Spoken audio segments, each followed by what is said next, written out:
Clara McCade pressed the dead man's key into her palm so hard it drew blood. Behind her, the door to Hargrove's office swung open, and a voice she did not recognize said, "Ma'am, you need to hand that over. Right now." She turned slowly. Two men, badges on their chests that looked real until you noticed the sheriff's seal was stamped upside down. Her bag was still in her hand. Her trunk was still on the platform. She had been in Red Rock, New Mexico territory, for exactly 11 minutes. If this story speaks to something you have carried a long time, subscribe to this channel and drop the name of your city in the comments below. I want to know how far this story travels. Now stay with me, because what happens next will change everything you think you know about what one woman can do with nothing but a key, a ledger, and the truth. The train had been 3 days late out of Cincinnati. Clara McCade had spent those 3 days in a seat that smelled of coal smoke and other people's dinners, her leather satchel balanced across her knees, her account ledger open to a page she had read so many times the numbers had stopped meaning anything. She was not nervous. She had told herself that so many times across 3 states that she almost believed it. She was practical. She was prepared. She had a signed letter of employment from the law office of Edward Hargrove, Red Rock, New Mexico territory, dated March 4th, 1882. She had references from 2 firms in Cincinnati, 1 in Columbus. She had her own pens, her own ink, her own set of account books with her initials stamped on the cover in gold foil that had already begun to peel. She had $7.30 in a money clip inside her boot, which her grandmother had told her was the only safe place for a woman traveling alone. What she did not have was any idea that Edward Hargrove had been dead for 6 days. The station at Red Rock was smaller than she expected. A single platform, a hand-painted sign, 3 men lounging against the wall of the depot, with the particular stillness of men who had nothing to do and all day to do it. Clara stepped down from the car, adjusted her satchel strap, and looked for the man whose photograph Hargrove had sent in his last letter. Round face, spectacles, a dark coat. Standing by the wagon he had promised would meet her. No wagon, no round face, no spectacles. She waited 20 minutes on the platform, watching the other passengers collect their people and their things and disappear into the noise of the town. The 3 men against the depot wall watched her back. She did not acknowledge them. Finally, she walked to the ticket window. "I'm looking for Edward Hargrove," she said. "He was meant to meet me." The man behind the window was young, maybe 20, with a neck that had not yet caught up with his collar. He looked at her, then looked past her at the 3 men against the wall, then looked back at her with an expression she had seen before, the expression of someone who knew something and was deciding how little of it to share. "Mr. Hargrove passed, ma'am," he said. "Week ago, maybe 6 days." Clara set her satchel down on the counter. "Passed meaning what, exactly?" "Meaning dead, ma'am. Fell from his horse out on the Cutter Road. Doc said it was the fall that did it." He paused. "Awful sorry." She stood very still. She did not say anything. Outside, a dog barked at something and then stopped. "Is there a hotel," she said, "or a boarding house in town?" "Mrs. Dempsey takes boarders, down past the feed store. Yellow door." "Thank you." She picked up her satchel and walked back out into the heat. The 3 men against the wall had not moved. The largest one, thick through the shoulders with a face like weathered saddle leather, pushed off the wall as she walked past. "You the woman Hargrove sent for?" She kept walking. "I don't see how that's your business." "It might be," he said, falling into step beside her in a way that was not quite threatening and was not quite anything else. "Hargrove's office is closed up. His things are in the custody of the bank while the estate gets sorted. If you got anything belonging to him, papers, letters, anything like that, the bank's the right place to bring it." Clara stopped walking. She turned to look at him. He was a head taller than her and probably twice her weight. And he was smiling in the particular way of men who had learned that smiling made things easier than not smiling. "I received a letter of employment," she said, "which is my property, not Mr. Hargrove's. If the bank has questions about the estate, I suggest they consult a lawyer." She paused, which Mr. Hargrove apparently was. "Good afternoon." She walked away. She felt his eyes on her back the whole length of the street. Ruth Dempsey was a woman of 60 with gray hair pulled straight back from a face that looked like it had survived a great deal and intended to survive considerably more. She answered the door of the yellow-doored boarding house, looked Clara up and down in a single efficient sweep, and said, "You'll want the back room. It's cooler, and nobody can see the window from the street. $1 a week, meals included. No men past the front hall." "That suits me," Clara said. "You're the one Hargrove sent for from Cincinnati." "I am." Ruth stepped back to let her in. "Come inside before someone sees you standing here. There are men in this town who make it their business to know other people's business. And you've been here 20 minutes and already caught their attention. I saw you on the platform." Clara followed her through a narrow hall that smelled of beeswax and dried herbs. "You knew Hargrove?" Everybody knew Ed Hargrove. He was the only lawyer in 40 miles who hadn't been bought. Ruth pushed open a door at the end of the hall. The room was plain and clean. A narrow bed, a washstand, a window with the curtain drawn. He didn't fall off his horse. Clara set her trunk down. She looked at Ruth. "Ed Hargrove had ridden that Cutter Road 1,000 times," Ruth said. "His horse knew every stone on it. And Ed didn't drink, didn't have a temper, was careful about everything. Too careful to fall." She folded her arms. "But that's what the official finding says, so that's what it is." "Who made the official finding?" "Sheriff Baines, who works for Jerome Aldgate, who owns the bank, who has been buying up land in this county for 2 years at prices nobody can explain and nobody asks about." Ruth's mouth was a straight line. Ed was asking about it. Loudly. Clara was quiet for a moment. Then she opened her satchel and took out Hargrove's last letter. She had read it enough times to have it memorized, but she unfolded it anyway and looked at the last paragraph. "I have enclosed a key. Keep it on your person and do not mention it to anyone until you arrive. There are documents in my office safe that I have not been able to share through the post. When you are here, I will explain everything. Come as soon as you are able. Time may be shorter than I would like." She folded the letter and put it back. The key was in her boot, next to the money clip. "Mrs. Dempsey," she said, "is Hargrove's office still standing?" "It's locked up. Bank put a padlock on it the morning after they found him."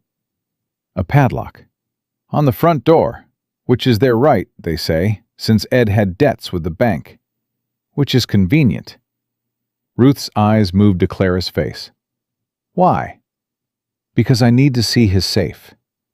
The silence in the room was the kind that had weight. "That would require getting past a padlock," Ruth said, "and past whoever Aldgate has watching the building, because he does have someone watching it. And doing it in a way that doesn't get you thrown in a cell next to where they're keeping the Mendez boys, who made the mistake of showing up to their own land claim hearing with their deed in order." Clara put the letter back in her satchel.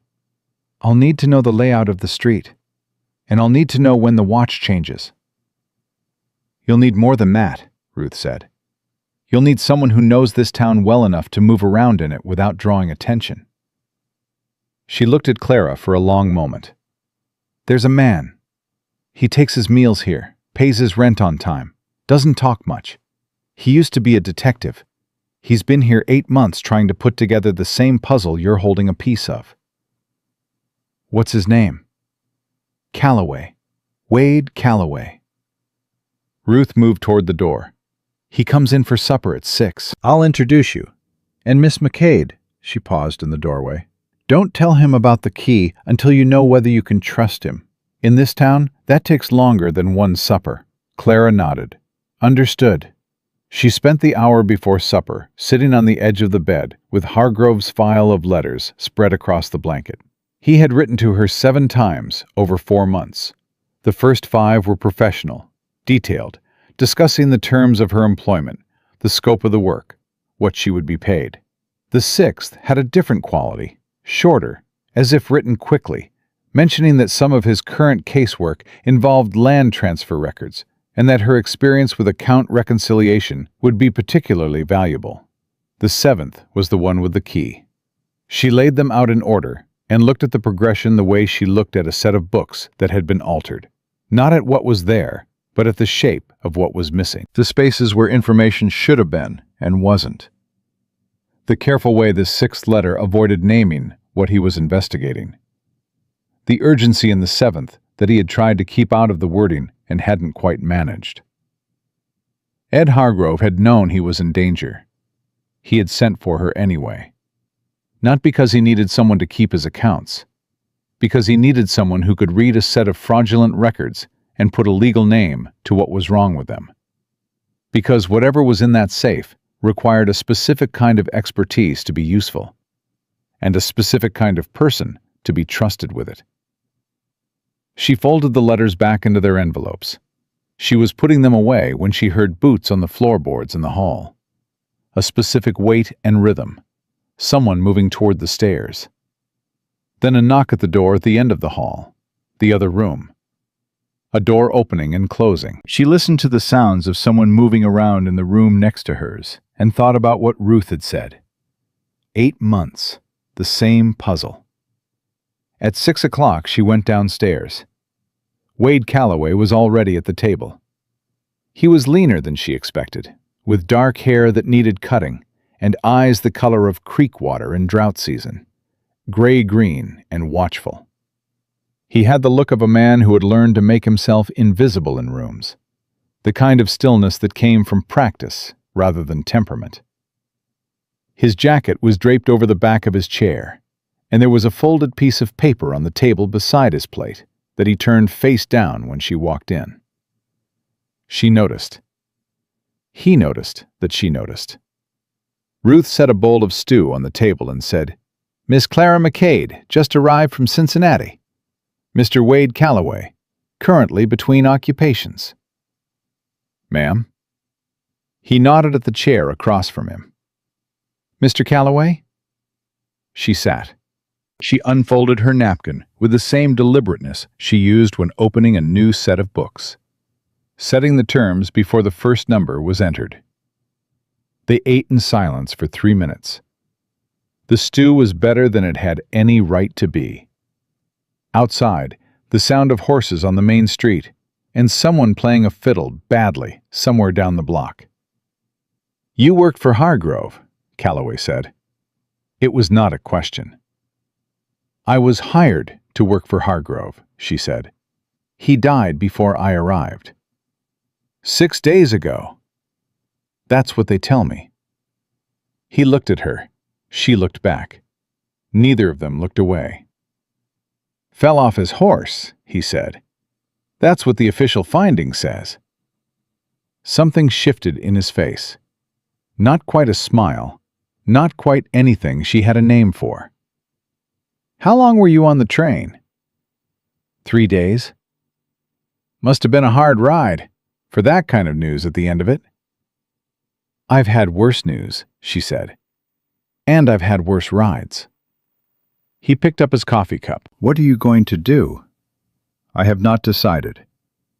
Which was true in the sense that she had decided, but was not prepared to share the decision with a man she had known for 6 minutes. "What are you going to do, Mr. Calloway? You've been here 8 months, working on something that has a habit of killing the people who get too close to it." The coffee cup stopped halfway to his mouth. He looked at her over the rim of it. "Ruth talks. Ruth is careful about what she says and who she says it to. which suggests that if she told me about you, she has a reason. Clara set down her spoon. You were a Pinkerton man. Was. Why did you leave? His jaw tightened, just slightly. That's a long answer for a first supper. Give me the short one. He set the cup down. They sent me to break a strike at a mill in Pennsylvania. Miners. Families. He was quiet for a moment. I quit instead. She studied him. She had spent 12 years studying the way people presented numbers that weren't accurate. And she had learned that the principle was the same, whether the currency was money or words. What he had just told her was true. It was also not everything. And he knew she knew it, and he was watching to see if she would push. She didn't. Not yet. Ed Hargrove was putting together a case, she said. Land fraud. Tax records that don't match the actual transfer dates. Payments routed through the bank that never appear in the county ledger. Calloway leaned back in his chair. He looked at her the way she imagined he looked at evidence, cataloging, weighing, not showing his conclusions yet. How do you know that? He said. Because I know how to read a letter. And I know what questions a lawyer asks when he needs someone who can read account books and understand what's been altered. She held his gaze. He was building documentation, a paper case, something that could stand in front of a federal judge and hold up. He never made it to the judge. No. Whatever he had collected was locked in his office when he died. Yes. And the bank padlocked the office the next morning. Yes. Another silence. The fiddle outside had stopped. The street noise had quieted in the way small-town streets quieted after dark. Not empty, just cautious. Miss McCade, Calloway said slowly, is there something you're telling me or something you're asking me? Clara looked at him for a long moment. She thought about what Ruth had said.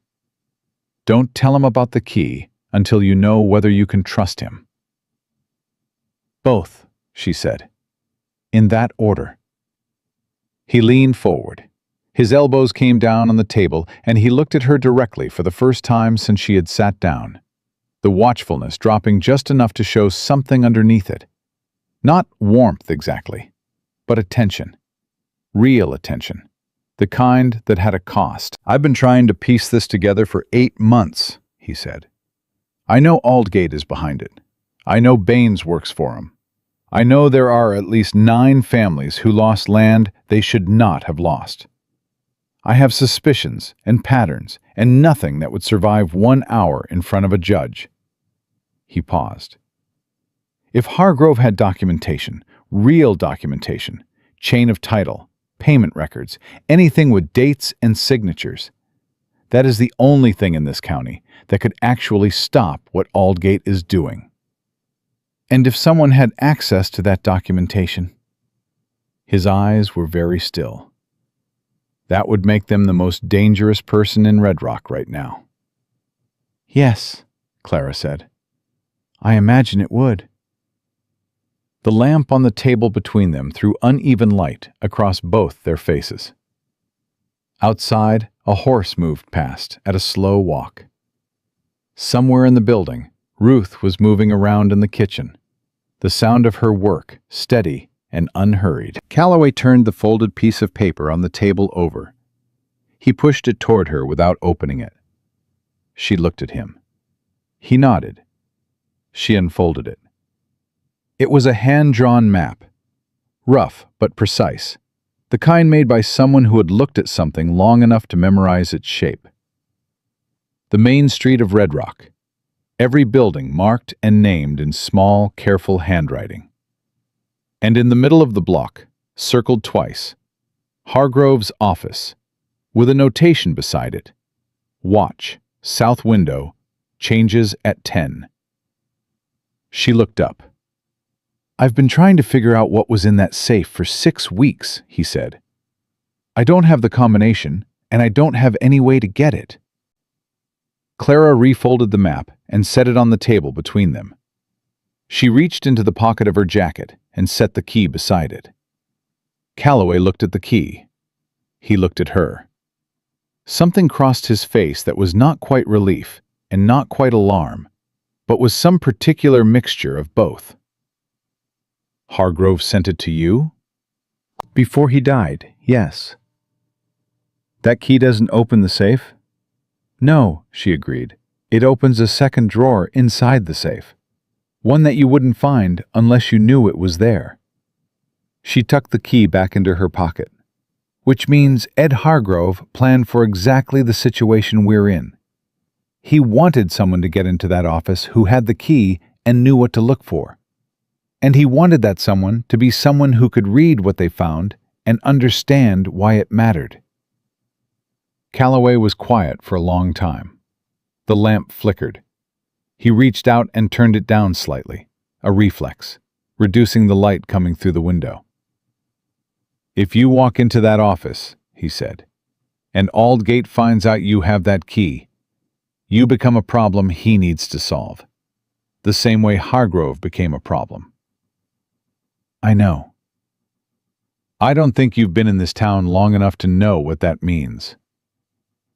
Mr. Calloway, Clara said, I have been in this town for 3 hours. In those 3 hours, I have been approached by men working for the bank, told that the official finding on Hargrove's death is a lie by a woman who has no reason to lie, and informed that the families being defrauded of their land are currently sitting in a jail cell while a corrupt sheriff looks the other way. She picked up her coffee. I grew up in Cincinnati. My father ran a dry goods business. When I was 17, the bank called in his loans using a clause that had been added to the contract after he signed it, in different ink, by a different hand. We lost the business, the house, everything. She set the cup down. I know exactly what this means. I've known it since I was 17 years old, standing in a courthouse, watching a judge rule in favor of a signed document that was not what my father signed. The silence between them was different now, less like distance and more like something being measured carefully. I'm sorry, Calloway said, and his voice was the flat, honest kind that did not add anything to the apology, did not soften it or explain it away, just said the words and meant them. Don't be, Clara said. It's what taught me to read a contract, and it's why Ed Hargrove sent for me. She stood. She smoothed down her skirt. She picked up her satchel. I'm going to bed, Mr. Calloway. I've been on a train for 3 days, and I would like to think clearly tomorrow morning. She looked at him. I'd appreciate it if we could speak again after breakfast. I'll be here, he said. She walked toward the stairs. At the bottom step, she stopped without turning around. Mr. Calloway, the man who approached me on the platform today, thick through the shoulders, a face like old leather. Who is he? A pause. Name's Greer. He runs errands for Aldgate, the kind of errands that don't get written down. Thank you. She went up the stairs. In her room, she closed the door and stood in the dark for a moment without lighting the lamp. She pressed the key between both palms, the cut metal cold against her skin. Outside the curtained window, the street was quiet.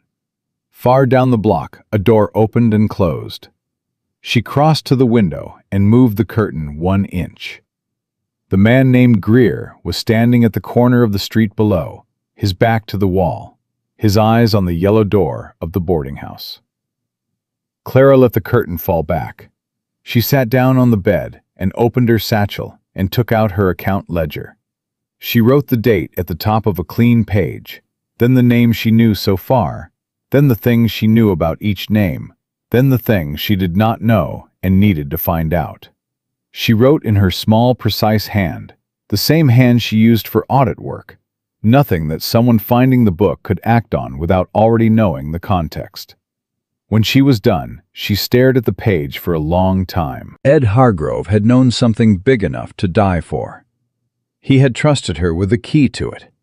And somewhere, in a locked office on the main street of Red Rock, behind a padlock and a man named Greer and the considerable weight of Jerome Aldgate's money and influence, was a drawer inside a safe that held either the truth or its absence. She would know which one by tomorrow night.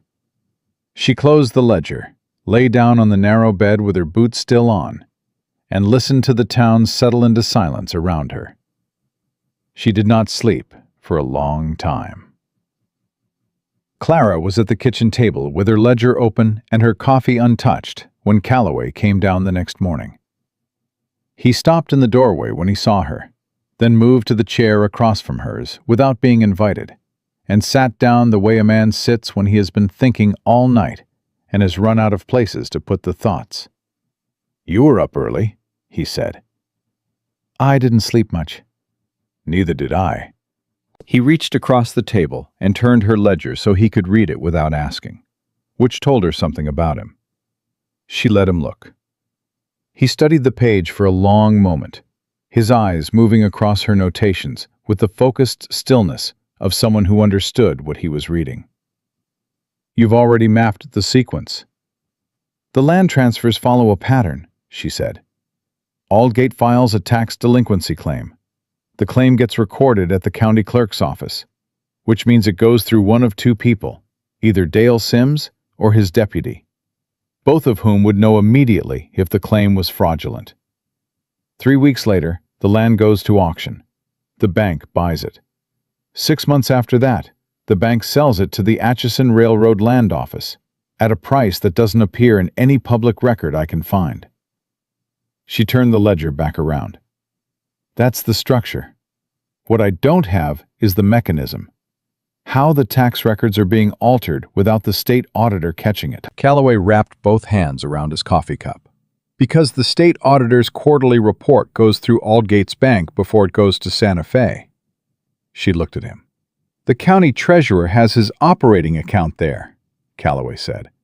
"Aldgate processes the official documents as a courtesy. Has for 12 years. Nobody thought anything of it because nobody was looking." Until Hargrove. Until Hargrove. He set the cup down. Ed figured out that the report was being held for 2 days every quarter, long enough to alter the delinquency column before the original went north. He paused. "He told me this 6 weeks ago. 2 weeks before he died." The kitchen was quiet. Ruth was somewhere in the back of the house, her movements audible through the wall.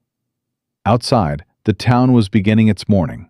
Boots on boardwalks, the distant complaint of a wagon wheel that needed grease. "He told you," Clara said slowly, "and then he died." "Yes." "And you didn't leave." Calloway looked at her. "No." She studied his face. There was something there he was not saying, something specific and personal, sitting underneath the professional explanation, and she filed it away the same way she filed a discrepancy in a column of numbers. Not discarded, just set aside, until she had enough context to understand what it meant. "All right," she said. "Then you know the shape of it. What you don't have is the original records, the unaltered versions." She tapped the ledger, "which is what's in Hargrove's safe." "If he got that far." "He got that far. The key proves it. He wouldn't have sent it if there was nothing behind it worth protecting." She closed the ledger. "I need to get into that office tonight." Calloway leaned back in his chair. He looked at the ceiling for a moment, then back at her. "Greer watches the south side of the building. There's a second man, I don't know his name, who comes around to the alley behind it twice, between 10 at night and 2 in the morning. The padlock on the front door is a Slaymaker, good quality, takes a specific key. I'm not going through the front door." He looked at her. "There's a window on the north face of the building," she said. "I saw it this morning when I walked the street, ground level. The latch is the old style, lever type. If the wood has swollen in the heat, the way it does in buildings that age, the latch won't seat fully. You walked the street this morning. I bought flour at the general store and took the long way back. She met his eyes. I also confirmed that the county clerk's office opens at 8, and that Dale Sims takes his lunch at the Territorial Hotel every day at noon, which means his deputy is alone in the office from 12 to 1. The silence stretched between them for a full 5 seconds. "Miss McCade," Calloway said carefully, "what exactly are you planning to do at the county clerk's office?" "Ask to look at the tax delinquency records, which are public documents, which I have every legal right to examine." She folded her hands on top of the ledger. "I'm an accountant. I have a letter of employment from a licensed attorney, however deceased. If someone asks me what I'm doing, I tell the truth. I'm reviewing records relevant to my late employer's active cases." She paused. "What they won't know is that I've already memorized the altered figures from the state auditor's quarterly report, which Ruth had a copy of in a box of Ed's papers she kept when she heard they'd locked the office." Calloway stared at her. "Ruth have his papers?" "Ed brought a box to her the week before he died. Asked her to keep it somewhere safe. She didn't know what was in it." Clara allowed a small pause. "I do now." He pushed back from the table and stood up and walked to the window and stood there with his back to her for a moment. She could see the tension across his shoulders, the particular quality of a man recalculating something he thought he understood. "You've been here one night," he said to the window. 14 hours, she said. "But I read quickly." He turned around. There was something different in his face now. Not the watchful assessment from the night before. Something closer to unsettled. This is not a game Allgate plays gently. The men who've crossed him don't end up in court. They end up like Hargrove. "I know that." "Do you?" "Mr. Calloway," her voice was even, "my father was a careful man who did everything right and still lost everything to a fraudulent contract. Ed Hargrove was a careful man who spent months building a case and still ended up dead on the Cutter Road. I understand that being careful and being right does not protect you from men with money and power and no conscience." She stood up and smoothed her skirt. "What protects you is moving faster than they expect, and knowing things they don't know you know. That's the only advantage I have. I intend to use it." He looked at her for a long moment. His jaw worked the way it had the night before, when she'd asked why he'd left the Pinkertons, the same internal process of deciding how much to say. "My brother's name was Thomas," he said. "He was 19. He had a small piece of land in Kansas that a bank decided they wanted. They filed a fraudulent tax claim. He went to dispute it at the county courthouse, and they arrested him on a charge of trespassing that made no legal sense. He died in the jail, waiting for a hearing that was never going to happen." He looked at his hands. "I was in Chicago. I didn't know until 2 weeks after." The kitchen was very quiet. "That's why you left Pinkerton," Clara said. "That's why I can't leave Red Rock until this is finished." He looked up. "So when I tell you to be careful, I am not telling you because I think you don't know what you're doing. I'm telling you because I've already lost someone to the version of this that I didn't move fast enough on." Clara held his gaze. She understood the specific weight of what he had just told her, because she had carried her own version of it for 11 years. The knowledge that the system had failed someone she loved, and that she had not had the tools to stop it. The difference was that she had spent the intervening years acquiring the tools. "Then let's not waste any more time," she said. The county clerk's office smelled of paper and old wood, and the particular staleness of documents that had not been disturbed in a long time. The deputy, a young man named Abel, with red hair and a tendency to look everywhere except directly at the person he was speaking to, had accepted her credentials with the nervous compliance of someone who did not know the rules well enough to know when to refuse. Clara stood at the record shelf for 40 minutes. She moved slowly, methodically, the way she moved through any set of books, starting with the structure before she looked at the content. The organization of the filing system told her things before she opened a single folder. The delinquency claims were kept separately from the general tax records, which was not the standard practice. The folders were labeled in 2 different handwriting styles, some in the careful script of a professional clerk, others in something faster and harder to read. She pulled the folders from the past 2 years and set them on the table. The pattern was exactly what she expected. Every altered record corresponded to a date within the 2-day window when Aldgate's Bank processed the quarterly report. The original figures had been changed in the delinquency column using a different ink, darker, slightly thicker, the kind of difference that was invisible to someone who wasn't looking for it, but unmistakable to someone who was. She did not copy anything. She memorized it, column by column, entry by entry, name by name. 9 families, 47 separate records. The exact discrepancy figures that proved the claims had been filed after the state report had already gone through, not before. She put the folders back exactly as she had found them. She thanked the deputy.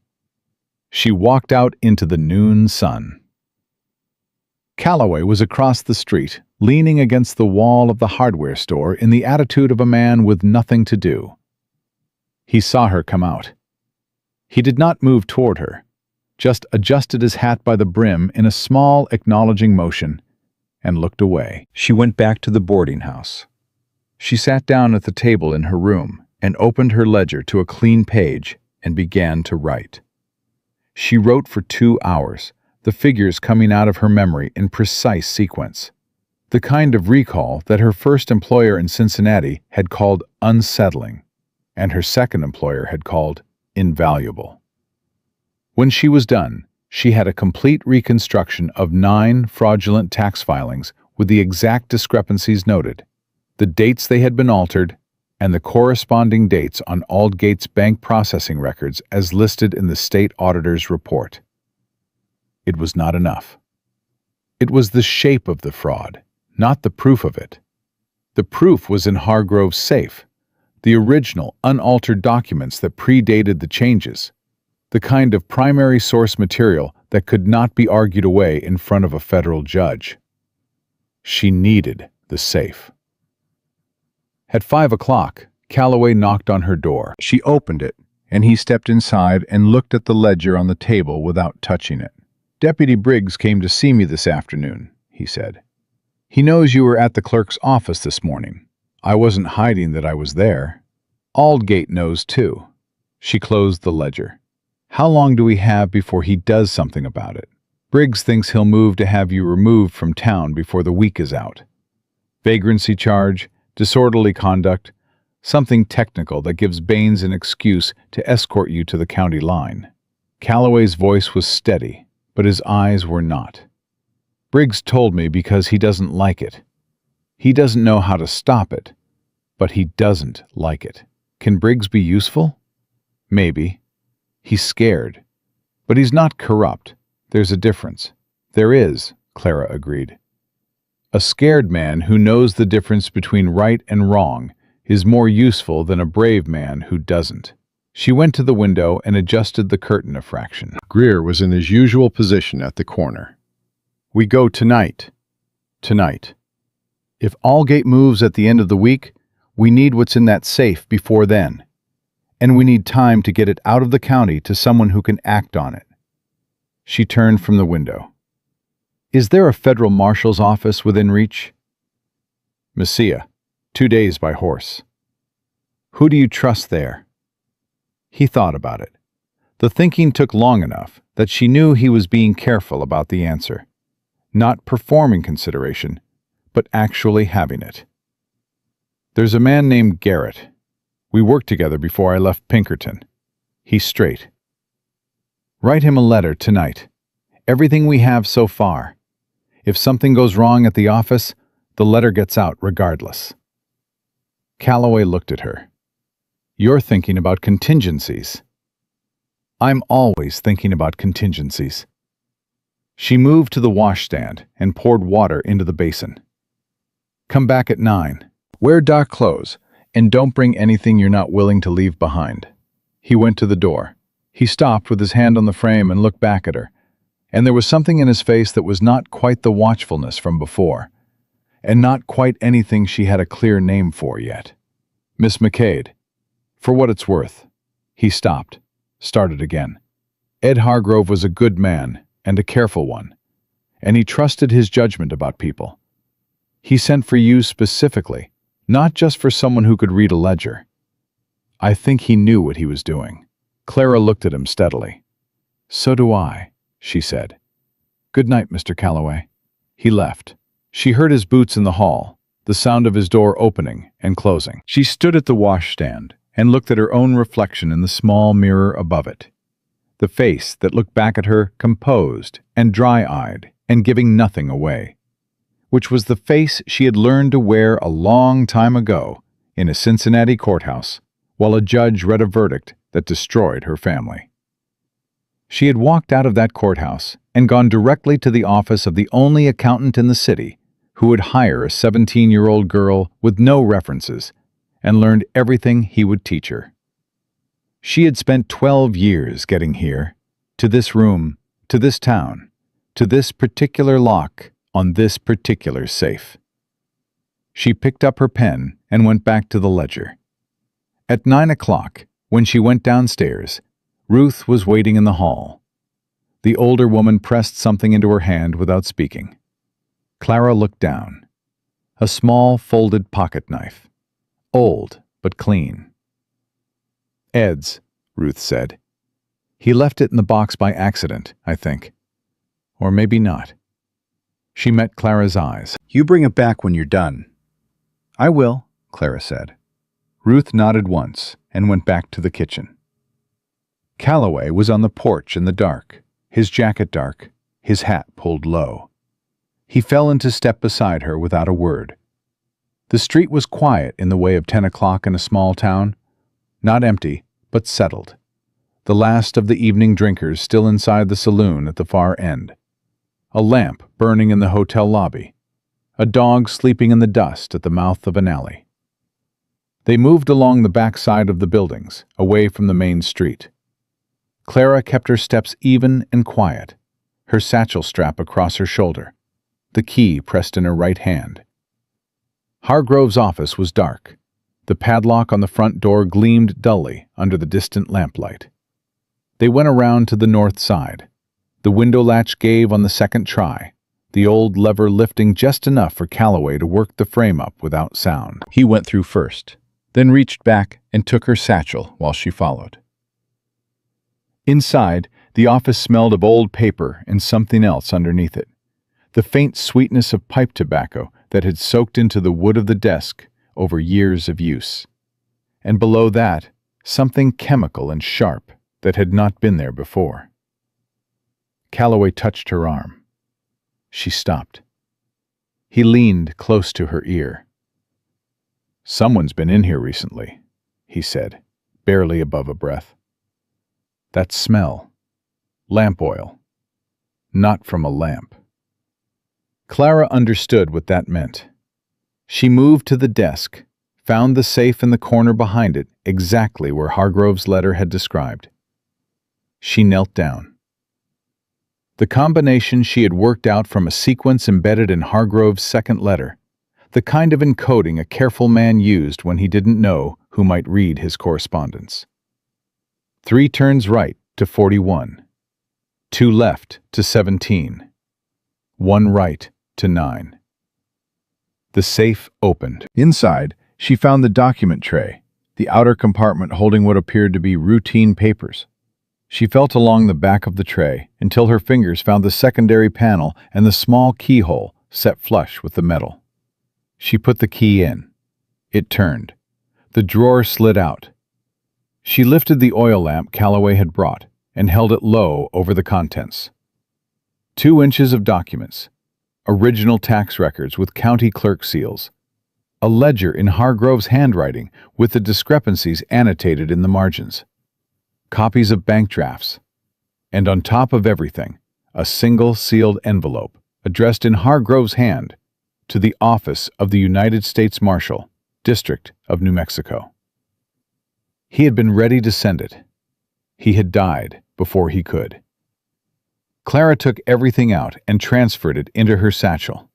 She closed the drawer, locked it, closed the safe, spun the dial. She stood up. That was when they heard the boots on the front boardwalk. Calloway's hand closed around her arm before she could move. Not hard, not pulling, just the pressure of a decision being made in the space between 1 second and the next. He pointed at the window. She shook her head. The boots had stopped at the front door. 1 man, maybe 2, she could not tell from the sound alone. But the quality of the silence that followed was the silence of someone listening, not walking past. She pointed at the desk. He understood. They moved behind it, low, the satchel pressed against her chest with both arms. Calloway extinguished the oil lamp. The darkness came down complete and sudden, and she felt rather than saw him settle beside her, close enough that she could feel the controlled steadiness of his breathing, and used it to regulate her own. The padlock on the front door rattled, then stopped. Then footsteps moved around the building toward the south side, away from the north window they had come through. Clara counted the seconds in her head the way she counted figures in a column. Automatic. Grounding. At 22 seconds, the footsteps stopped again, this time at the south window, the one Greer normally watched from outside. A voice, low and close, through the glass. "I don't see nothing." A second voice, farther away. "Check the latch." The south window rattled. Clara did not move. Beside her, Calloway was absolutely still, in the way of someone who had practiced stillness as a professional skill, not suppressing movement, but eliminating it entirely. The window rattled again. The latch held. "It's tight," the first voice said. "Then it's nothing. Probably a cat." A pause. "Greer said he saw a light." Greer sees things. The footsteps moved away. South, then around to the front, then fading down the boardwalk toward the main street. Clara counted another full minute before she let her breath out slowly. "Greer saw the lamp," Calloway said, barely sound at all. "I know. We need to go. I know that too." They went out the north window, the way they had come in. Calloway went first this time, and she handed him the satchel before she came through. And when her feet hit the ground, he was already moving, keeping close to the building wall, away from the lamplight of the street. She followed. They went 2 blocks north before cutting back east toward the boarding house, moving through the alley behind the livery stable, where the smell of horses and hay covered any sound they made. Ruth was awake. She was sitting at the kitchen table with a lamp turned low and a cup of something that had gone cold. And when they came through the back door, she looked at the satchel on Clara's shoulder, and then at their faces, and said nothing for a long moment. "You got it," she said finally. "We got it." Clara set the satchel on the table. Greer saw a light. He reported it. 2 men came to check. She sat down. Her legs had been steady the whole way back, and now that she was sitting, they wanted to shake, which she did not allow. They didn't get in, but they know someone was there. "By morning, Aldgate will know," Calloway said. He pulled out a chair and sat across from Clara. "Which means we have until morning to decide what to do with what you're carrying." "We're not waiting until morning." Clara opened the satchel and lifted the documents out carefully and laid them on the table in the order she had found them.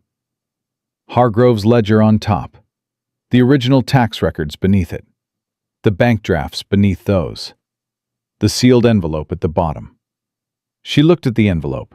The marshal's name and address were written in Hargrove's precise hand. The seal was intact. "He wrote this himself," she said, "before he died. He was going to send it, and something stopped him." She set it aside and opened the ledger. "Mr. Calloway, you said there's a man in Mesilla named Garrett, federal marshal." "Yes. How fast can someone get to Mesilla?" "Riding hard, 2 days. Is there anyone in this town who can ride hard and be trusted to get there?" Calloway and Ruth looked at each other. Something passed between them that Clara recognized as the look of two people who had been holding the same thought for a long time and were deciding whether to say it. "Deputy Briggs," Ruth said. "He's scared," Calloway said. "Scared men do brave things when someone gives them a clear enough reason," Ruth said. "He's been watching what Aldgate does to people for 2 years, and he hasn't left, and he hasn't joined in. That means something." Clara looked at the sealed envelope. "This letter is addressed to the marshal's office. Hargrove wrote it. It carries legal weight as a dying declaration from a licensed attorney. If Briggs rides to Mesilla and hands this to Garrett personally, that is not a scared deputy doing something dangerous. That is a law enforcement officer delivering official correspondence." She looked at Calloway. "Can you get to Briggs tonight?" "His room is above the hardware store. I can be there in 10 minutes. "Go." She was already reaching for her pen. "I'm going to write a cover letter to accompany Hargrove's. Everything I found in the county records, the figures, the dates, the discrepancies, signed by me as an accounting professional with my Cincinnati credentials noted. It corroborates Hargrove's documentation from an independent source." She opened her ledger. "By the time you get back, I'll have it ready." Calloway stood up. He picked up his hat from the table where he'd set it, then put it down again and looked at her. There was something in his face she had not seen there before. Not the careful watchfulness, not the controlled calculation. Something more unguarded than that. Something that sat uncomfortably close to worry. "If Aldgate figures out what we took before Garrett gets here," he said, "he will not wait for a formal proceeding. He'll move against you directly." "I know. I want you to understand that I mean directly, Miss McCade, not legally, not through Baines with a vagrancy charge." His voice was quiet and precise. "Directly." She met his eyes. "I understand. Go get Briggs." He went. Ruth refilled her cold cup from the stove and set it beside Clara's elbow without being asked. And the small, deliberate kindness of the gesture was the kind of thing Clara had learned not to let herself feel too much in the middle of work that required a clear head.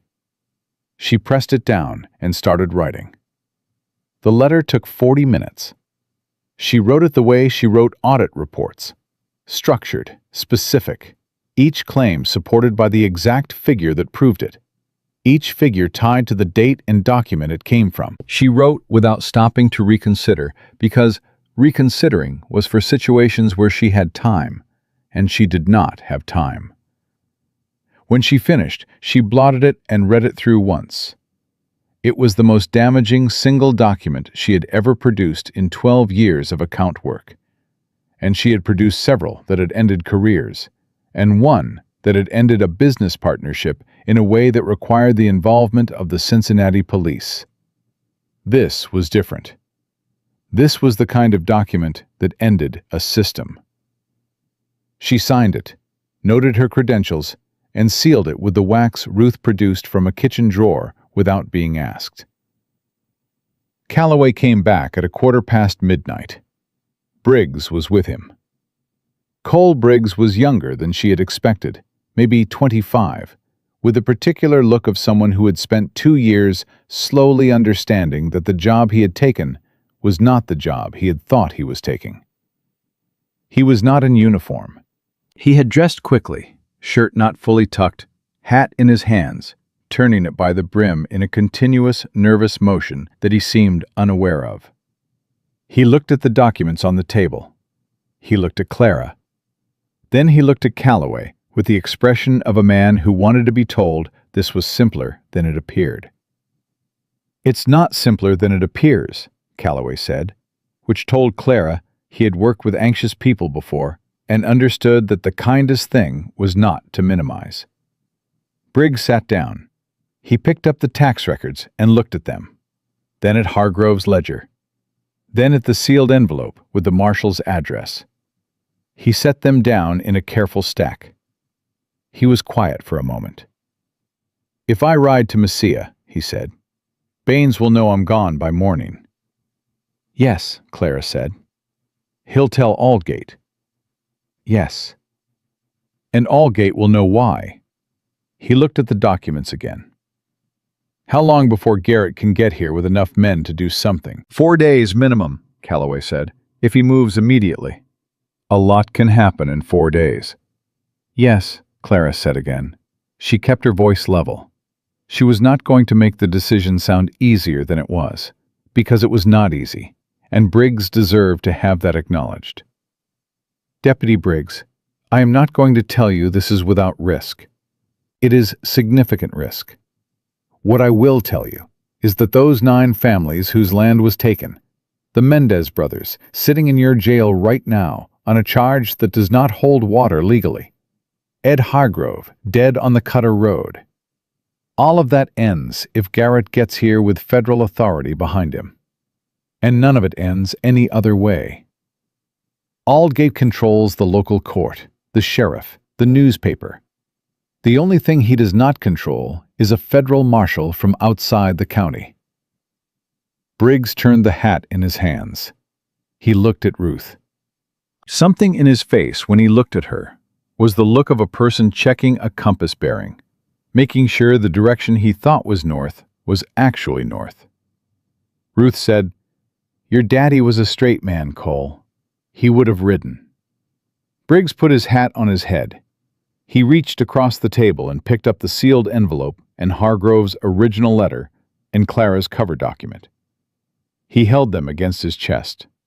"I'll need provisions for the road," he said, "and I'll need my horse not to be seen leaving the stable, which means I go out the back of Hendry's lot, not the main street."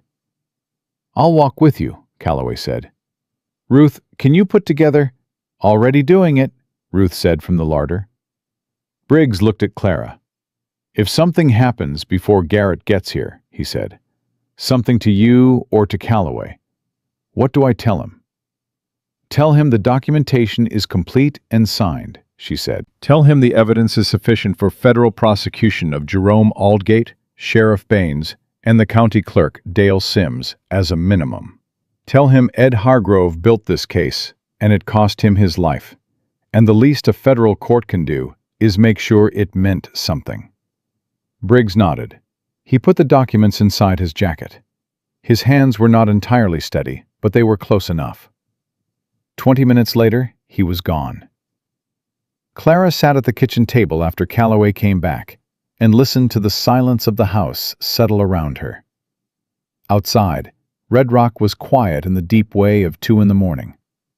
Not the quiet of safety, but the quiet of a town that had learned to keep its head down after dark. Calloway sat across from her. He poured himself the last of the coffee from the pot, cold and thick by now, and drank it anyway. "Now we wait," he said. "Now we work," she said.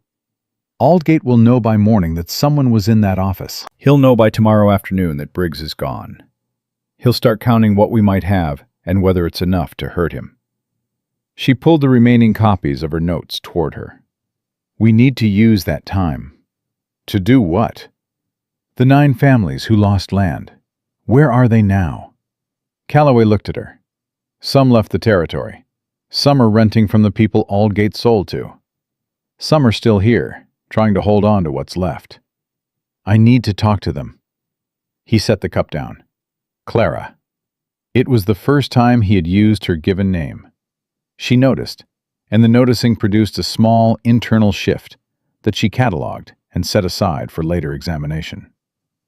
"If this goes to federal court," she said, keeping her voice professional, "the case is stronger with sworn affidavits from the families who were defrauded. Hargrove's documents proved the fraud existed. The families proved the human cost of it. A federal judge acts faster when there are names and faces attached to numbers. Aldgate will know you're talking to them. Aldgate already knows I'm a problem. Me talking to a few ranching families changes nothing in his eyes. What it does do is give those families a reason to believe this might actually come to something. They've been sitting with what was done to them for 2 years with no recourse. Someone ought to tell them there's recourse now. Calloway was quiet for a long moment. The lamp between them burned low. Outside, somewhere down the street, a shutter banged once in a night wind, and then was still. "You remind me of someone," he said. "Who?" "My brother." He said it simply, without sentimentality, the way he had said everything so far, as if the words were just the accurate version of the thing, and that was enough. Thomas had the same way of looking at a problem, like it was a fixed point, and everything else was variables that could be adjusted until they came out right. Clara looked at him. She thought of a 19-year-old boy in a Kansas jail cell, waiting for a hearing that was never going to come. And she thought of this man sitting across from her, having spent 8 months in a small town he had no other reason to stay in, eating supper at Ruth Dempsey's table, and carrying that weight around like an unpaid debt. "I'm sorry about Thomas," she said. "Don't be." The reflex answer, the same thing she had heard from Gideon Holloway in the script she had read once about another kind of loss in another kind of town. But then Calloway stopped and started again, and his voice this time was different. "Actually, yes. I'd rather you were sorry than not. People say don't be, and they mean don't make me feel it right now. But I'd rather—" He stopped again. "I know," Clara said. The quiet between them after that was different from the quiet before. Not the measuring silence of two people deciding how much to trust each other. Something that had moved past that into something without a clean professional name. "Get some sleep," he said. "Tomorrow is going to be complicated." "Tomorrow has been complicated since I stepped off the train." Something pulled at the corner of his mouth. Not quite a smile, but adjacent to one. He stood, picked up his hat, moved toward the hall. At the doorway, he stopped. "For what it's worth," he said, "Ed Hargrove was a good judge of character. He trusted you with the key when he could have trusted anyone." He looked at her steadily. "That means something. I think I'm starting to understand what." He went upstairs. Clara sat alone at the kitchen table with the lamp and the documents and the cold dregs of the coffee and the particular feeling of a problem that had moved from the theoretical to the irreversible. She had the evidence. She had sent the letter. She had set something in motion that could not be stopped now, even if she wanted to stop it. She did not want to stop it. What she wanted was 4 days and a federal marshal, and for Jerome Aldgate to sit in a courtroom and hear his own numbers read back to him by someone who understood exactly what they meant. She blew out the lamp and went upstairs in the dark, one hand on the wall, her satchel still over her shoulder, because she was not leaving it anywhere she was not. She did not sleep. At 6 in the morning she heard boots on the porch below her window, a heavy, deliberate tread that was not Calloway's, and when she looked through the curtain, she saw Sheriff Baines standing at Ruth's front door with 2 men behind him, and his hand was already raised to knock. Clara had the satchel over her shoulder and was at her door before Baines's knock landed. She stood in the hall and listened. One knock, heavy and deliberate, the kind that announced authority before the door opened. Below her she heard Ruth's footsteps, unhurried, and the sound of the bolt being drawn back. She went to Calloway's door and opened it without knocking. He was already awake, already dressed, standing at his own window with his hand at the curtain. He looked at her when she came in. She held up 2 fingers, then 3. 2 men she had seen, possibly a third she had not. He nodded. He picked up his jacket from the chair and shrugged into it.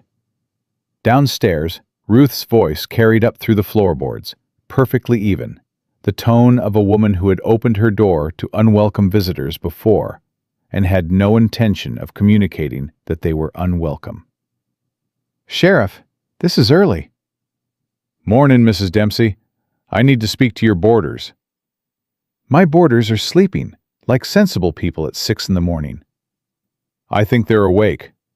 Baines's voice was the flat, careful voice of a man who had learned that restraint was more effective than volume. "I'd appreciate not having to make this difficult." Clara looked at Calloway. He looked back at her, and in the 3 seconds of that exchange, something was decided between them that neither had to put into words. She went to the door. He came with her. They came down the stairs together, not hurrying, not hesitating. Clara had her satchel on her shoulder and her ledger under her arm, and her face arranged in the expression she used for meetings with senior partners at firms that had not originally wanted to hire a woman and needed to be shown immediately that their reluctance was their problem, not hers. Baines was in the hall, hat in hand, his 2 men still on the porch behind Ruth. He was in his 50s, heavy through the middle, with a gray mustache that had once probably been impressive and now just looked tired. He looked at Clara, then at Calloway, then back at Clara. "Miss McCade," he said, "I'm going to need you to come with me." "On what grounds?" she said. "There was a break-in at the late Mr. Hargrove's office last night. I need to ask you some questions." "I'd be happy to answer questions here." "I'd prefer the office." "I'm sure you would." She kept her voice pleasant. "However, as I'm not under arrest, I'm not required to accompany you anywhere. If you have questions, you're welcome to ask them." She looked at him steadily. "What would you like to know?" Baines's jaw tightened. He was not accustomed to this particular variety of resistance, she could tell. The kind that was completely calm and completely immovable, and grounded entirely in the law he was supposed to represent. "What were you doing last night between 9 and midnight?" "I was here. Mrs. Dempsey can confirm that." "Mrs. Dempsey is your landlady. She's not exactly a disinterested party." "Neither are you," Calloway said from beside her. His voice was mild. "Seeing as the office that was allegedly broken into contains documents that are relevant to an ongoing fraud investigation that names your employer." Baines looked at him with the particular look of a man deciding how much of his contempt to show. "You got no standing here, Calloway. You're not a lawman in this county. I'm a private citizen observing a conversation." Calloway folded his arms. "Which I'm allowed to do. Jerome Aldgate wants those documents back." The words came out before Baines could stop them. Or maybe he didn't try to stop them. Maybe the threat was the point. He seemed to realize a half-second later what he'd said, because something shifted in his face. A brief recalculation. Whatever was in that office is property of the estate, and the bank has legal custody. "The bank has custody of furniture and business files," Clara said. "It does not have custody of evidence in a criminal proceeding, which is what those documents are." She held his gaze. "And since you just named Mr. Aldgate as the party requesting their return, you've also just confirmed that he has a personal interest in the contents of a deceased attorney's safe. Which is interesting, given that he was not a client of Mr. Hargrove's." She paused. "Is there anything else you'd like to ask me, Sheriff?" The hall was very quiet. Behind Baines, on the porch, one of the 2 men shifted his weight. Ruth stood to the side with her arms folded and the expression of a woman watching something she had been waiting a long time to see. Baines put his hat back on. "Don't leave town," he said. "I have no intention of leaving town," Clara said. He went. The porch cleared. Ruth closed the door and stood with her back against it for a moment and let out a long, slow breath. "That'll get back to Aldgate within the hour," she said. "Good," Clara said. "Let him think I'm not afraid of him." "Are you?" Ruth said. Clara considered the question seriously, the way Ruth had asked it seriously. "Yes," she said. "But fear is just information. It tells you what the stakes are. It doesn't tell you what to do about them." Ruth looked at her for a moment. Then she went to the kitchen to make breakfast. Calloway touched Clara's elbow as she turned toward the stairs. "You said Aldgate's name in there, to Baines. You put it on record." "In front of Ruth, who was a witness," Clara said. "Yes. He'll know that within the hour, too." "Then we have less than an hour to do what we need to do." She was already moving up the stairs. "Eat something. We're going to see the Mendez family." The Mendez brothers were in the jail, but their mother was not. Elena Mendez was 63 years old and had been in New Mexico Territory for 40 years, which was 30 years longer than Jerome Aldgate. And she received Clara and Calloway at the door of her sister's house on the south edge of town, with the particular composure of a woman who had already survived everything that could be done to her, and was waiting to see what came next. Her English was precise and deliberate, each word chosen carefully, the way a careful person handles borrowed tools. "Mr. Hargrove told me," she said, when Clara had explained who she was and what she had, "that if he could get the original tax records, we would have a case. He said this to me 3 weeks before he died." "He was right," Clara said. "I have those records." Elena Mendez looked at the documents Clara laid on the table between them. She looked for a long time, without touching them. Then she looked up at Clara, and her eyes were very steady and very old, and contained something that was not quite hope, because hope was too light a word for what happened when a person who had stopped expecting anything started to expect something again. "My sons have been in that jail for 11 days, she said. "I know." "On a charge that any honest judge would dismiss in 20 minutes. "Yes." "Is there an honest judge?" "There will be," Clara said. 4 days, maybe less. I need you to tell me, on paper, what happened when the tax claim was filed. The date you received notice, the amount claimed, whether you were given opportunity to dispute it. What happened at the auction?" She had her pen ready. "I will write it as you tell it, and you will sign it, and that sworn statement becomes part of the federal case file." Elena Mendez put her hands flat on the table. They were working hands, the knuckles enlarged, the skin dark from decades of sun. Hands that had built something, and had that something taken away, and had kept going anyway, because stopping was not an option. "I can write my own statement," she said, "in my own words. I have been writing my own words for 60 years. Clara put the pen down. "Of course," she said. "I'm sorry."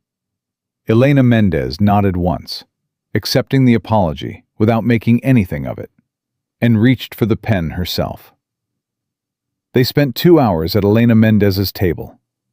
3 other families came before noon, word having traveled in the particular way it traveled in small communities, where everyone knew which houses were safe to go to and which weren't. A rancher named Bert Caulfield, who had lost 80 acres he had held for 15 years. A widow named Pia Serrano, whose husband had died 6 months after losing their land, which she did not say was connected, but which the timeline suggested, and which she let Clara understand without saying. A young man, maybe 20, named Eli Dawson, who had come to New Mexico with his father 2 years before, and whose father was the one who had gone to dispute the claim and been found on the Cutter Road the same way Hargrove had been found, which nobody had called anything other than an accident, because nobody in Red Rock with a badge was interested in looking harder. Clara wrote everything down. Not in her own words, in theirs. She read each statement back before they signed it, and she made the corrections they asked for without comment. Because the corrections mattered. Because the difference between what she thought someone meant and what they actually meant was the difference between a document that told the truth and one that only approximated it. Calloway sat in the corner of the room through all of it, and did not speak unless someone addressed him directly. And when they did, he answered simply and without performance. He was good at this, she noticed, at being present without dominating, at understanding that his role in this particular room on this particular morning was to be a steady background fact and not the center of anything. When the last person had signed and left, he brought her a cup of water without being asked and set it beside her hand, which had begun to cramp from 2 hours of writing, and did not comment on the cramp or the water or anything about the previous 2 hours, except to say quietly, 7 statements. 7, she said. That's 7 families' worth of what Aldgate did, in their own words. It's the human record, she said. The financial documents prove the mechanism. This proves the damage. She flexed her hand. A federal prosecutor needs both. He was quiet for a moment, watching her add the signed statements to the satchel, with the same careful ordering she had used for the documents from the safe. You know what you're doing, he said, not a question. I've been doing this for 12 years. No, he paused. I mean, you know how to do this in a way that's about more than the case. The way you let Elena Mendez write her own statement. The way you listened to Eli Dawson talk about his father without trying to move him along. He looked at his coffee cup. That's not accounting. That's something else. Clara sealed the satchel flap. My grandmother used to say that numbers are the bones of a thing. They hold it up and give it shape.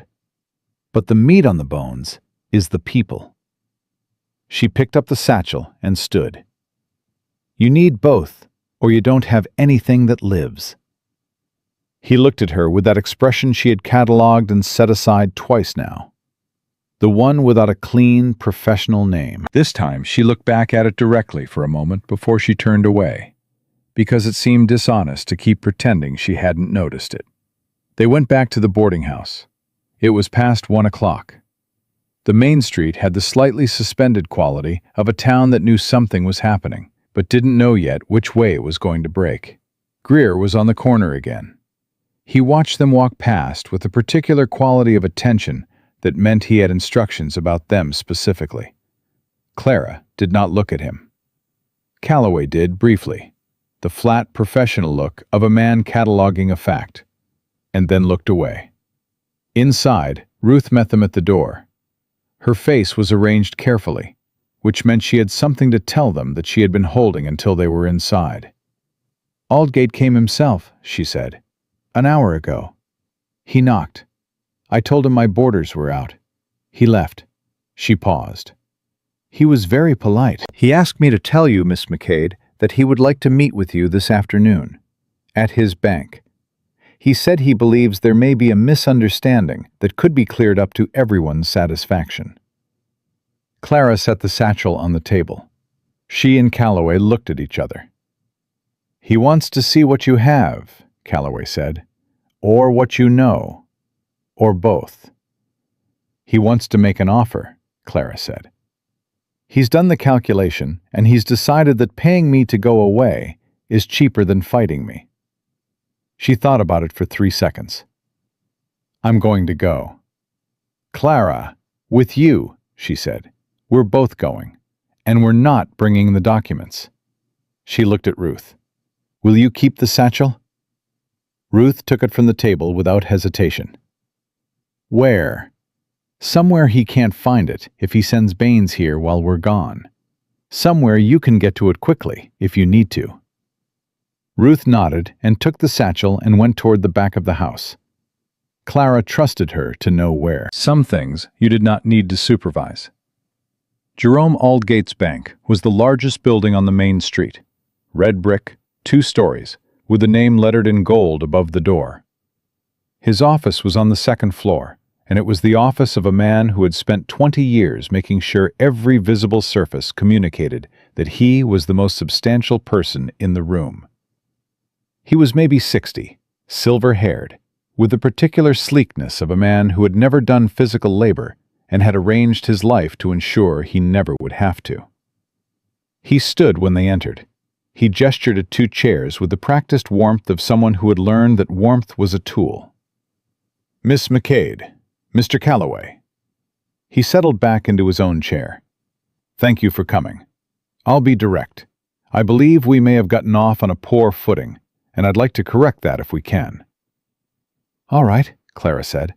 "Be direct." He looked at her with the faint recalibration of a man who had expected more preamble. "I understand you've been gathering documents relating to my bank's land acquisition activities. I also understand you've been speaking with certain parties who have grievances, legitimate grievances. I won't deny that there have been errors made in the process." "They're not errors," Clara said. "Errors are accidental. What's in those tax records is deliberate and sequential and has been occurring for 2 years. She held his gaze. "You know that. I know that. This conversation will go faster if we don't pretend otherwise." Aldgate was quiet for a moment. Something moved behind his eyes. A recalculation, a shift in the estimation he had formed of her before she sat down. "What is it you want?" he said. "I want the Mendez brothers released from jail today, on the grounds that the charge against them has no legal basis. I want the land claims against all 9 families reviewed by an independent assessor and the fraudulent claims vacated. I want the original documents showing the tax discrepancies submitted to the county court, along with a full accounting of the proceeds from the land sales." She folded her hands in her lap. "And I want it done before the federal marshal arrives, so that when he gets here, there is a record showing that this county attempted to correct its own wrong, which will be taken into account in sentencing." The room was very still. Calloway had not moved beside her. He was doing the thing he did, being a steady background fact, and she was grateful for it, in a way she would have found difficult to articulate in professional terms. Aldgate looked at her for a long moment. The warmth had left his face entirely. What was underneath it was colder and more precise, the actual intelligence of the man who had built a system sophisticated enough to deceive a county for 2 years. "You're very confident," he said, "for a woman who's been in this town 3 days." "I'm confident in the documents," she said. "The documents don't care how long I've been here." "Documents can be disputed, questioned, lost." He said it evenly, without heat, which was the most threatening way it could be said. "These particular documents are no longer only in one place," Clara said. "They were last night. They aren't now." She met his eyes. "That's all I'm going to tell you about that." Another silence. Longer this time. "Get out of my office," Aldgate said. The warmth was entirely gone, and what was left was the cold, flat voice of a man who had stopped calculating outcomes and started planning responses. "Both of you. Now." They went. They walked down the stairs and out through the bank's front door and onto the main street in the afternoon heat, and Clara kept her pace steady and her chin level and did not let anything show until they had turned the corner and were half a block away. Then her hands started shaking. She pressed them against her skirt, the way she had learned to do a long time ago, the pressure stopping the visible tremor before it communicated itself to anyone watching. Calloway saw it anyway. He fell into step, close enough that if she needed something to steady against, it was there, without making anything of the fact that it was there. "He's going to move tonight," she said. Her voice was steady. Her hands were almost steady. "He's not going to take the offer. He's going to try to end this before Garrett arrives. I know. We need to be somewhere he can't reach us easily. Somewhere public enough that whatever he does, people see it." "The hotel dining room is open until 9, Calloway said. Ruth knows most of the families there, and Tatum, the blacksmith, he's been watching Aldgate for a year and a half. He's the kind of man who shows up when something is happening, and it matters which way it goes. Clara nodded. She was thinking. She was thinking about 4 days, and whether Briggs had made good time, and whether Garrett was the kind of man who moved fast when he received a dead lawyer's sealed letter, and whether the 9 families sitting in that hotel dining room tonight would be enough of a public fact to make Aldgate hesitate for the days they needed. She was also thinking about Calloway's arm brushing hers as they walked, the specific warmth of it, not incidental, but not declared, the thing she kept cataloging and setting aside. Wade, she said, the first time she had used his given name. He looked at her. If this goes wrong tonight, it won't. If it does, she said, I need you to know that you have been the most useful person I have encountered in 12 years of account work. And I mean that as the highest compliment I know how to give. He looked at her for a long moment. Something moved across his face that was fully the thing she had been cataloging, not adjacent to it anymore, not contained in professional distance. That's a hell of a thing to say to a man, he said quietly, on a day when everything might go sideways.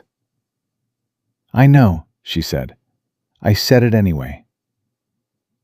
They walked the rest of the way to the boarding house without speaking, and the silence between them was the kind that had changed shape entirely from the silence of the first supper 2 nights and a lifetime ago.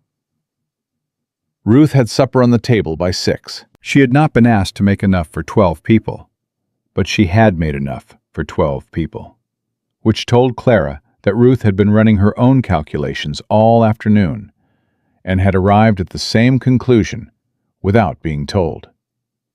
The families came quietly, 1s and 2s, through the back entrance off the alley that Ruth left unlatched. Elena Mendez came with her daughter. Bert Caulfield came with his wife, a small woman named Ada, who said nothing and watched everything. Eli Dawson came alone and sat at the end of the table with the particular stillness of a young man trying to hold himself together in a room full of adults who were also trying to hold themselves together.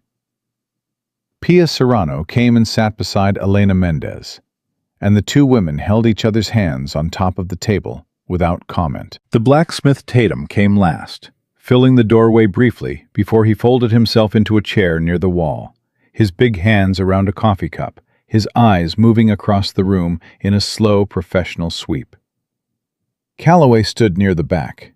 Clara sat at the center of the table, with her ledger open and the satchel on the floor beside her chair, Ruth having retrieved it from wherever she had put it with the same wordless efficiency she applied to everything.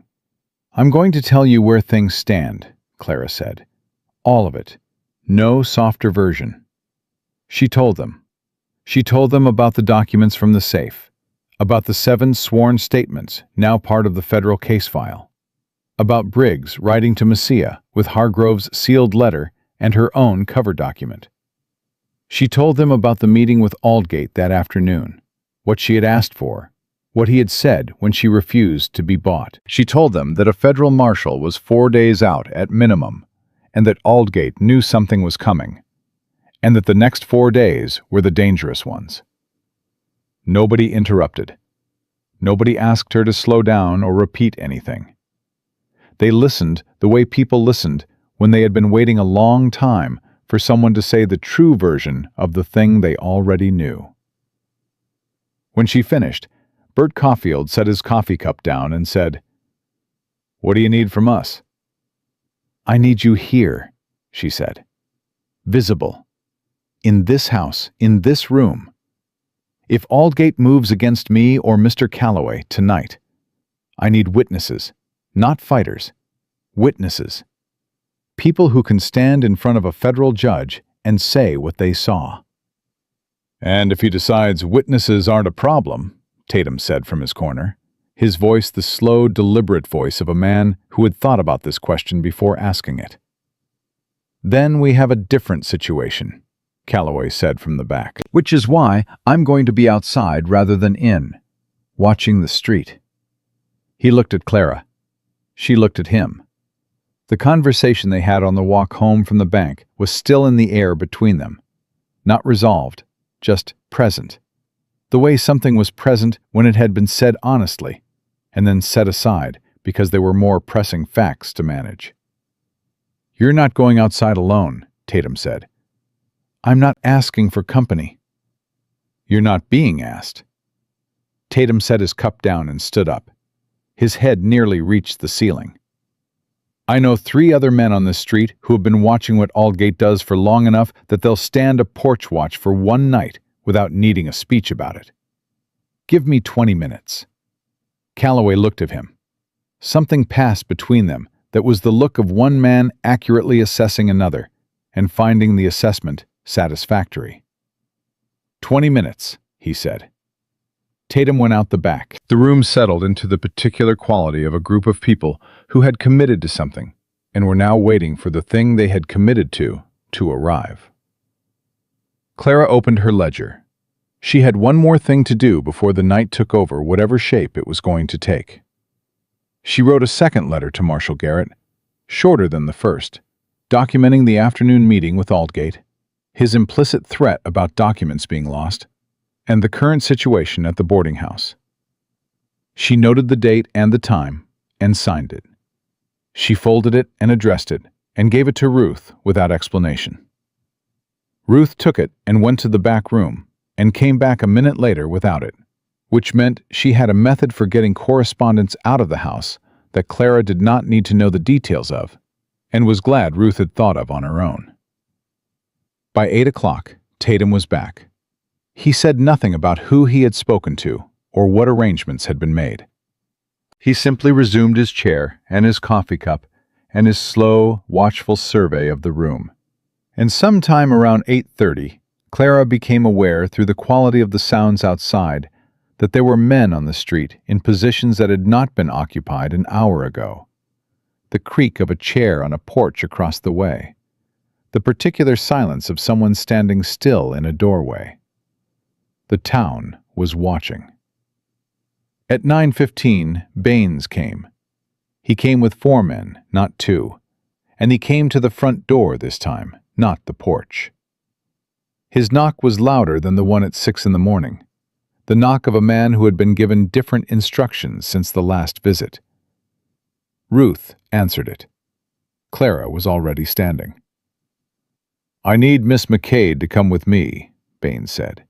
"She's being detained for questioning in connection with the theft of property from the estate of Edward Hargrove." "On whose authority?" Clara said from the hall behind Ruth.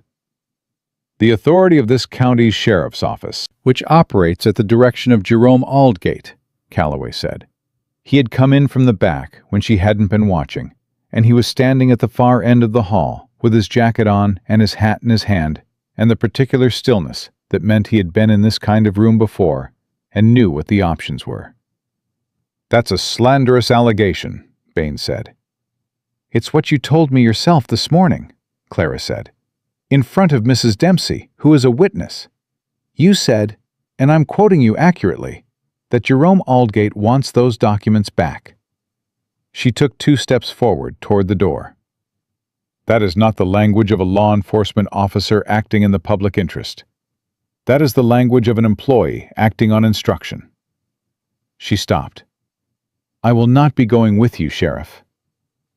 Baines pushed the door open the rest of the way. He stepped inside.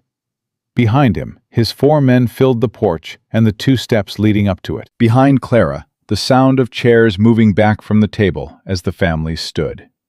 "Don't make this harder than it needs to be, ma'am." "It doesn't need to be hard at all." Clara held her ground.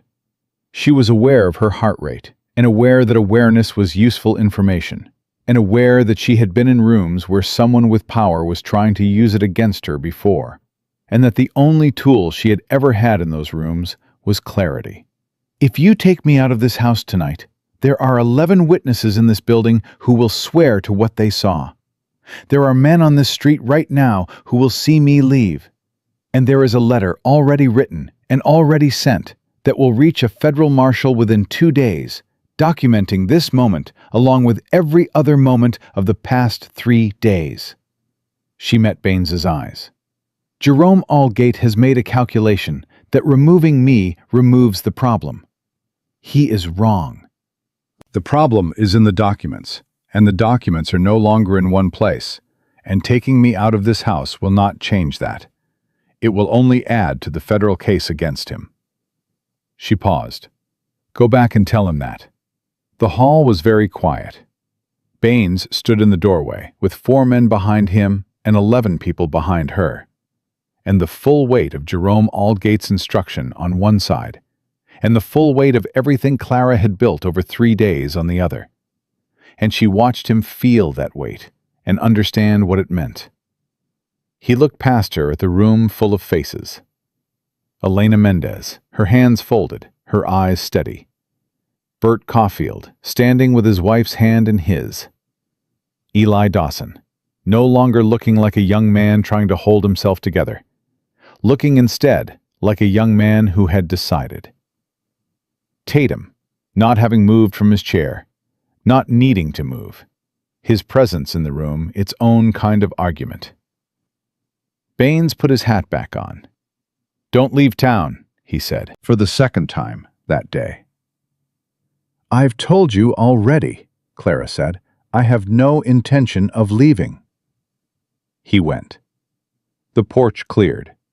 Ruth closed the door, and this time she put the bolt across it, and turned and looked at Clara with an expression that was not quite a smile, and was something better. The room exhaled. Eli Dawson sat down first, heavily, as if his legs had decided the crisis was over before the rest of him had. Pia Serrano pressed her hand over her mouth for a moment. Elena Mendez said something in Spanish to her daughter, that Clara did not speak but understood by tone, to be the kind of thing a mother says when something she has been praying for has begun to be possible. Calloway crossed the hall to where Clara was standing. He stopped in front of her. He did not say anything for a moment. He just looked at her with the full version of the things she had been cataloging and setting aside for 3 days. Not behind the watchfulness now, not adjacent to anything else, just present and clear and entirely unambiguous.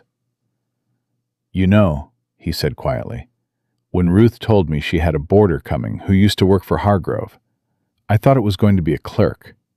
Someone with a box of letters and a lot of questions. I do have a lot of questions, Clara said. Not the same kind. He looked at her hands, which were no longer shaking, which had stopped shaking somewhere in the middle of looking Baines in the eye, and were now simply her hands. You know what you did just now. I told him the truth in a way he couldn't argue with.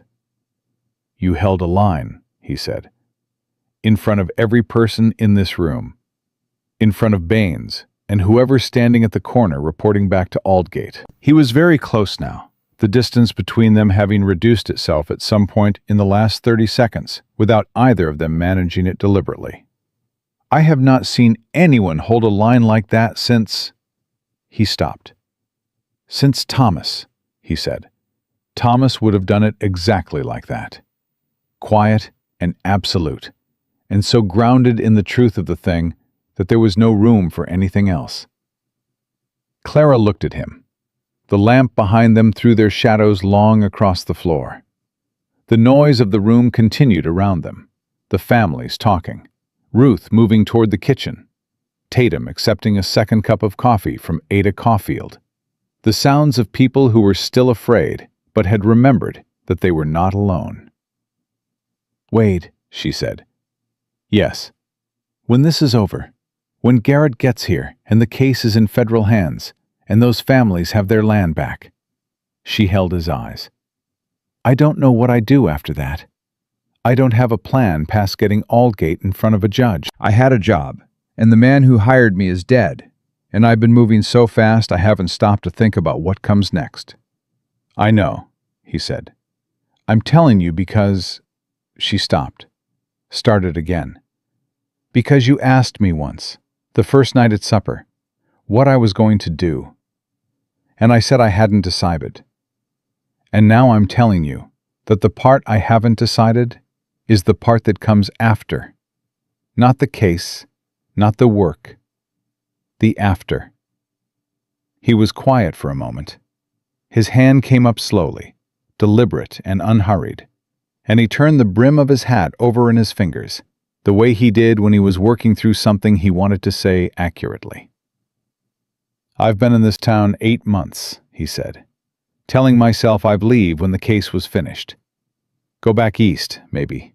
Find different work. Something quieter." His eyes stayed on hers. "I've been telling myself that less convincingly than I was 8 months ago." "Why?" "Because this town has gotten under my skin in a way I didn't expect." He paused.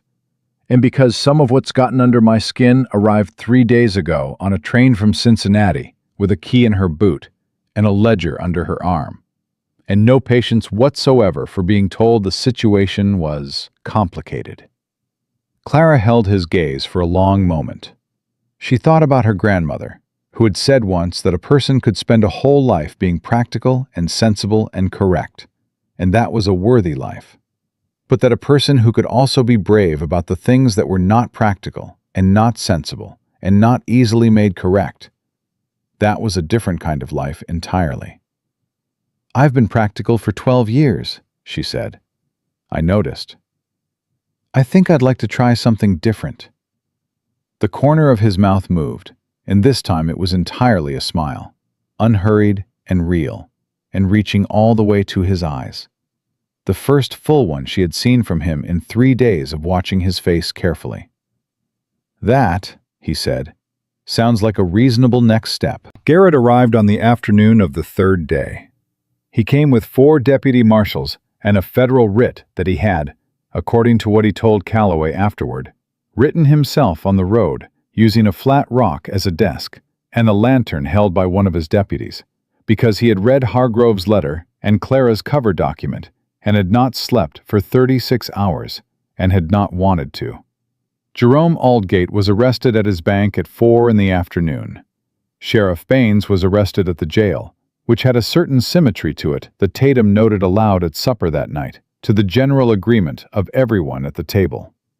Dale Sims, the county clerk, surrendered himself to Garrett's office before sundown, which Garrett said later was the fastest surrender he had seen in 20 years of federal work, and which suggested Sims had known this day was coming for some time.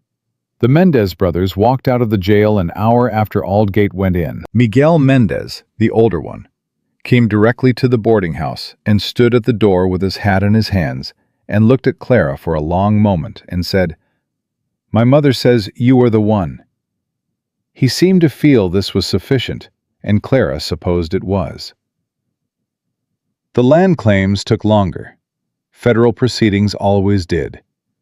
But Garrett was methodical, and the documentation was complete, and there was not a single figure in Clara's reconstruction that did not match the original records from Hargrove's safe. Because she had been right about what Ed Hargrove had built, and what he had trusted her to find, and what the key meant that he had sent her with his last careful letter. On the 5th day after Garrett's arrival, when the immediate machinery of the federal case had been set into motion, and the county was beginning the long process of understanding that its structure of power had changed, Clara sat on the front step of Ruth's boarding house in the early morning before the heat built, her ledger open on her knees, the new page empty. She was writing a letter to a firm in Santa Fe that had written to Hargrove 3 months before his death, inquiring about his professional contacts in the area of financial fraud investigation. She had found the letter in the box of his papers Ruth had kept.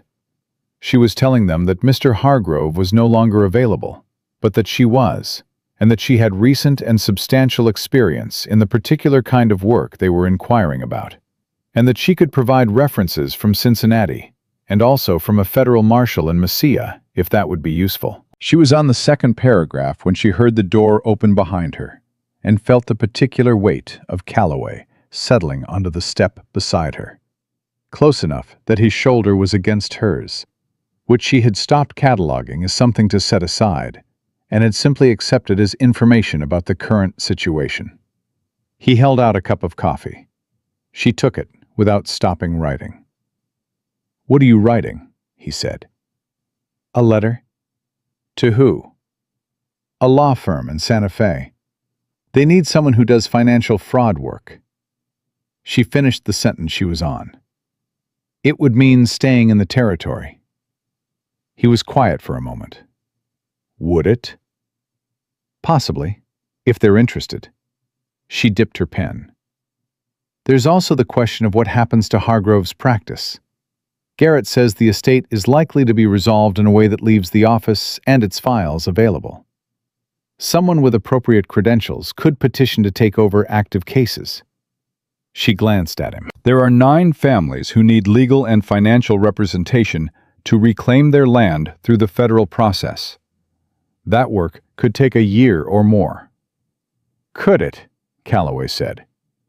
His voice had the quality it had when he was fully attending to something and trying not to show how fully he was attending to it. "It could." She capped her pen.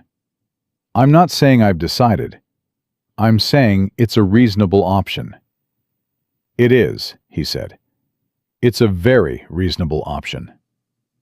He looked at the street in front of them, at Red Rock, waking up on a morning that was different from every morning that had preceded it. People moving with a slightly altered quality, a loosening, the particular way people moved when something that had been pressing down on them for a long time was lifted.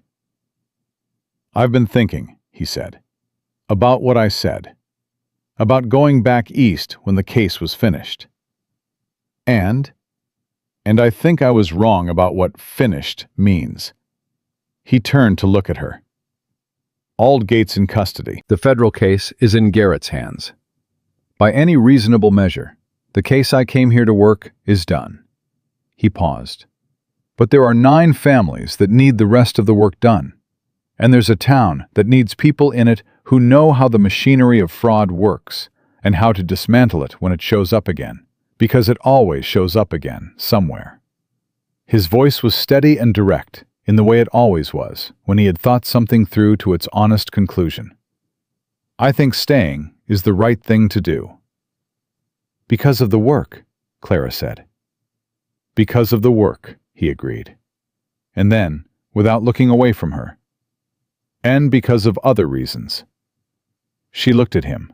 He looked at her. The morning sun was just beginning to come over the eastern hills, and it caught the side of his face and the gray threading through his dark hair, and the eyes that were no longer the closed, watchful creek-water color of the first supper, but something warmer and more open, something that had made a decision and was not negotiating with the decision anymore.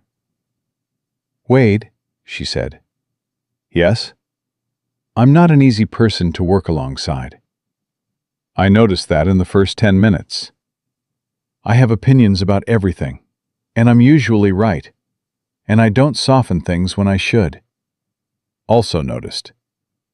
"And I spent 12 years building a wall out of numbers and practicality, and it's going to take me some time to stop reaching for it as a first response."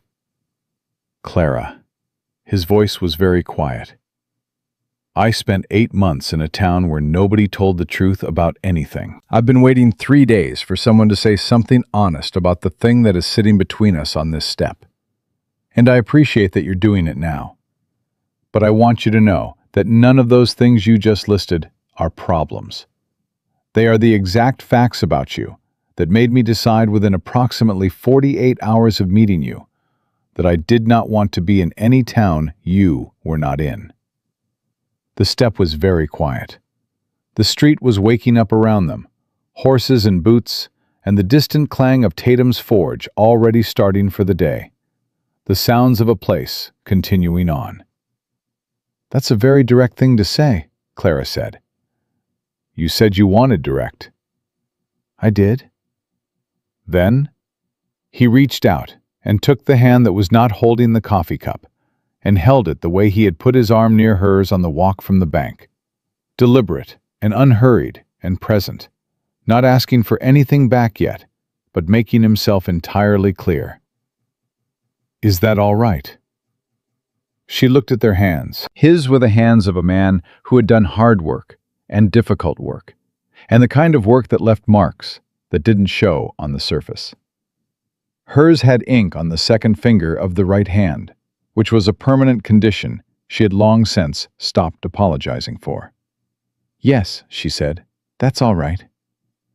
They sat on the step of Ruth Dempsey's boarding house in the early morning of a day that was the first uncomplicated day Red Rock had seen in 2 years, drinking cold coffee in the growing light, her hand in his, the ledger still open on her knees, to the letter she had not finished writing, and the town coming alive around them with the particular sound of ordinary life resuming its ordinary shape after something extraordinary had moved through it. Ruth opened the door behind them at some point, assessed the situation on the step, and went back inside without saying anything, which was the highest form of approval she was capable of, and which both of them understood perfectly. Clara finished her letter that afternoon. She posted it herself, walking to the mail office with her ledger under her arm and Calloway one step behind her, and she handed it across the counter and watched it disappear into the stack of outgoing correspondence, and felt the particular satisfaction of a woman who had come a long way with a key in her boot and nothing guaranteed, and had found on the other side of a great deal of hard and dangerous work something worth staying for. Ed Hargrove had sent for her because he needed someone who could read the truth inside a column of numbers and make it stand up in the light where everyone could see it. She had done that. She had also, without entirely planning to, built a life in the space where the work had been, the way a person sometimes builds a life, not by deciding to, but by doing the next necessary thing, and the next, and the next, until one morning they look up and find they are exactly where they were supposed to be. Clara McCade had come to Red Rock with a key and a ledger, and nowhere left to go. She left the mail office on a Wednesday morning in the New Mexico sun, with a man beside her who told the truth, and a town that was beginning to remember what honesty felt like, and work that mattered and would keep mattering for years to come. And she did not look back at the door closing behind her, because she was already looking forward.